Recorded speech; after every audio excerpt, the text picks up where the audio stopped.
શું લાગે છે કે બોલિવૂડ મૂવીઝ અને સાઉથ ઇન્ડિયન મૂવીઝ ની સામે જ્યારે લોકોનો ધસારો વધી રહ્યો છે, લોકો વધારે જોવા જઈ રહ્યા છે અને પોતાના ગુજરાતી મૂવીઝ નથી જોઈ રહ્યા, એનું મેઇન કારણ શું હોઈ શકે? કન્ટેન્ટ, વાર્તા. હમ. કે ઓકે, મૂવી છે શું? એક વાર્તા છે. હવે એ વાર્તાને તમે કેવી રીતે રિપ્રેઝેન્ટ કરો છો ઇમ્પોર્ટન્ટ છે. હવે હું તમને કહીશ કે ગુજરાતી મૂવી પહેલા કરતા તો ઘણું બધું ચેન્જ આવી ગયું છે ગુજરાતી મૂવીમાં અને ઇવન સિરીઝમાં પણ, સિરિયલ્સમાં પણ. બરોબર છે. અને કન્ટેન્ટ પણ બહુ સારા સારા અત્યારે આવવા માંડ્યા છે. તો હા, આપણે કોમ્પિટિશનમાં છે, પણ અગેન હું એને કોમ્પિટિશન નહીં ગણીશ, કારણ કે આપણી વાર્તાઓ, આપણું કલ્ચર જે છે એ બીકોઝ ઓફ ઇંગ્લિશ મીડિયમના લીધે કદાચ ખોવાઈ રહ્યું છે.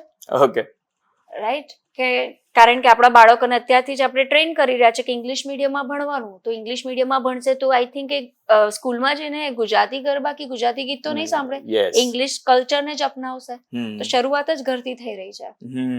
તો એ જ વસ્તુ કે આપણે આપણા કલ્ચરને મારી રહ્યા હોય એવું લાગી રહ્યું છે. 100%. જ્યાં સુધી મને ખ્યાલ છે કે ઘણા બધા આર્ટિસ્ટ ગુજરાતી એવા છે જેમણે એક અલગ છાપ છોડી છે, અને ઘણા બધા એવા છે જે બોલિવૂડમાં જઈને કામ કરી રહ્યા છે.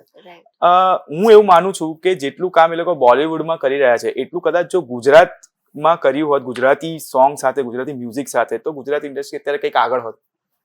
એકદમ વાત સાચી છે તમારી. એટલે અત્યારે હું ધારો કે કેવું કે મારા ઘણા બધા વિડીયોઝ અત્યારે જબરજસ્ત વાયરલ થઈ રહ્યા છે, રાઈટ. હવે મને તો ગુજરાતમાં કામ કરવું જ છે, પણ કામ પણ તો મળવું જોઈએ ને. એટલે તમે એમ કીધું કે જે અમુક એક્ટર્સ બીજે જઈને વર્ક કરી રહ્યા છે બીકોઝ એમને વર્ક મળી રહ્યું છે. તમે અહીંયા કામ આપશો તો અહીંયા પણ કામ એટલું જ ચાલશે, કારણ કે દરેક વ્યક્તિને ફાઇનલી કામ જ કરવું હોય છે. પણ થાય છે શું કે અહીંયાનો આર્ટિસ્ટ જ્યારે બીજી જગ્યાએ જઈને કામ કરવા માંડે અને ત્યાં વધારે ફેમસ થાય ત્યારે એવું થાય કે જો આપણી જગ્યા એ ભૂલી ગયો.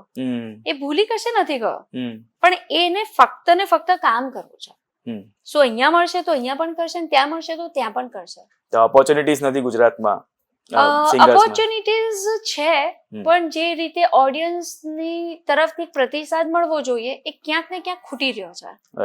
એટલે જેટલું હિન્દી બોલિવૂડ મૂવીઝ જોવા માટે લોકો જેટલો ધસારો કરે છે એટલું ગુજરાતી મૂવી માટે નથી કરી રહ્યા. તો જ્યારે ઓડિયન્સ અહીંયા જ્યારે જશે, એ બાજુ જશે, ગુજરાતી મૂવીઝ તરફ જશે, તો ઓટોમેટિકલી ગુજરાતી મૂવીઝ વધારે બનશે, તો ગીતો પણ વધારે બનશે, એક્ટર્સ અહીંયા પણ વધારે કામ કરશે.